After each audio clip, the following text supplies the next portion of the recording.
Bismillah Rahman Rahim. Dear students of class 8th, I'm your host as usual Altaf Sen, war teacher UPS Rawalpura Zone Langate District Kupwara. 8th English topic. Today our topic is passage for comprehension. Passage for comprehension. Text page number 17. Text page number 17.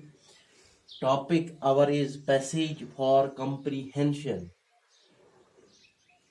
प्यारे बच्चों, हर साल बल्कि हस्बी मामूल छठी जमात से लेकर 12वीं तक जो पैसेज फॉर कंप्रीहेंशन जो है लगभग जनरल इंग्लिश के हर क्लास में 6th 7th 8th 9th 12th 11th 12th में पैसेज होती है और वहाँ पे क्या होता है, read the passage carefully and answer the questions given at the end. Passage दी हुई होती है तो हमें आंसर ढूंढना होता है.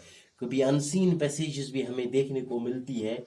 तो ये एक आर्ट है पैसेज को समझने के लिए. उर्दू में इसको कह सकते हैं हम इक्तिबास. इक्तिबास को समझने के लिए वोकैबुलरी स्ट्रेंथ, अल्फाजों का जो मजमू है एक स्टूडेंट के पास होना चाहिए. तो आज हमारा जो टॉपिक है पैसेज फॉर कंप्रीहेंशन, ये हमने चुना है global warming A catastrophe in the making. जो T1 में आपके सिलेबस के T1 में शुमार है ये global warming A catastrophe in the making. पिछले 4-5 सालों से ज़रूरन और बहुत इम्पोर्टेंट है. इसमें एक पैसेज होती है जिसमें आपके T1 एग्ज़ाम के अंदर. तो आज जो हमें पैसेज ली है, मैंने जो चूज किया आज पैसेज, टेक्स्ट पेज नंबर 17 आप खोलिए. An increase in global temperature will cause sea levels to rise and will change the amount and pattern of precipitation and a probable expansion of subtropical deserts. Warming is expected to be strongest in the Arctic and would be associated with continuing retreat of glaciers, permafrost and sea ice. Other likely effects of the warming include more frequent occurrence of extreme weather events including heat waves, droughts and heavy rainfall, species extinction due to shifting temperatures and changes in agricultural yields. तो ये जो है हमने passage ली है, an increase in global temperature and changes in agriculture yields. तो इसको carefully आप होशियारी से पढ़ना है. फिर कुछ क्वेश्चंस देते आज मैं आपको सिखाऊंगा किस तरह हम जो क्वेश्चंस होते हैं फिर इनका हम पैसेज में किस तरह आंसर ढूंढते हैं.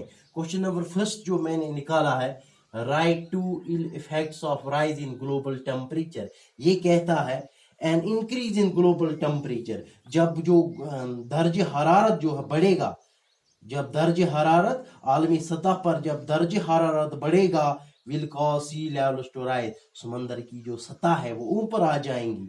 And will change the amount and pattern of precipitation and a probable expansion of subtropical deserts. तो ये आपको पढ़ना है पैसेज यहाँ पे.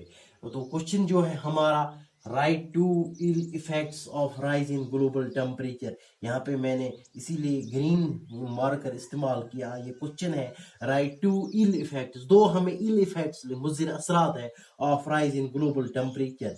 क्या कहते हैं कि जब जमीन का दर्ज हरारत ऊपर आ जाएगा आलमी सतह पर जो है दर्ज हरारत, इसके क्या मुज़िर असरात होंगे. तो जो आंसर है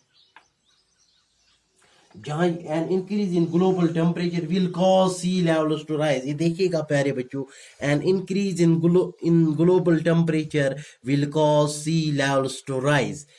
तो यहाँ पे मैंने लिखा है it will cause, it refers, it is pronoun also. तो मुझे ये बताना पड़ेगा it refers to global temperature. It will cause sea levels to rise, it will lead to retreat of glaciers. Glacier जो है हाँ, ग्लेशियर आपको पता है एक वो बर्फानी तोदा है, एक किस्म का होता है जो मेल्ट बहुत हाँ छरगांड यथ छ वनान कशर पे लजमज it will lead to retreat of glaciers and sea ice ये पिघलना शुरू हो जाएगा जब दर्ज हरारत बढ़ेगा, फिर पानी की किल्लत पैदा होगी, अल्लाह ताला बचाए।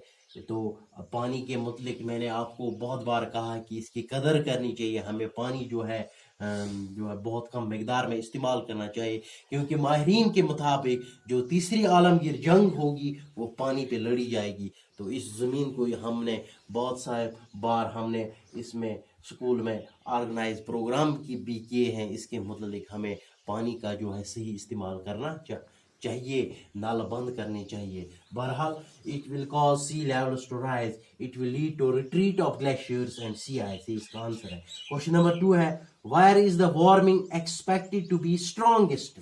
तो यहाँ पे दिया हुआ है where is the warming expected to be strongest. Warming is यहाँ पे लिखा हुआ है warming is expected to be strongest in the Arctic.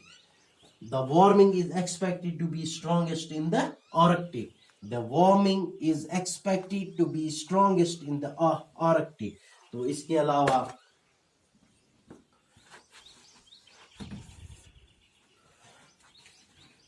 जो तीसरा क्वेश्चन है why is there a fear of fear हो गया तशवीश खौफ, हाँ why is there a fear of species extinction, जो मखलूक है स्पेशीज है हाँ जैसे वाइल्ड एनिमल्स हाँ या रेप्टाइल्स या मैमल्स या कुछ और कहेंगे एनिमल्स है, जैसे कि हांगुल जो है इसका एक्सटिंक्शन एक बार था, और तो गुजरात के अंदर भी है, इसका है शेर का एक्सटिंक्शन होने को करीब था, बाद में जो है सरकार ने जो है इक़दामात किए, फिर उस पे काबू पाया गया। तो सवाल यह है कि why is there a fear of species extinction, नाबूद एक्सटिंक्शन हो गया नाबूद, क्यों स्पेशीज जो मखलूक है नाबूद होने का अंदेशा है।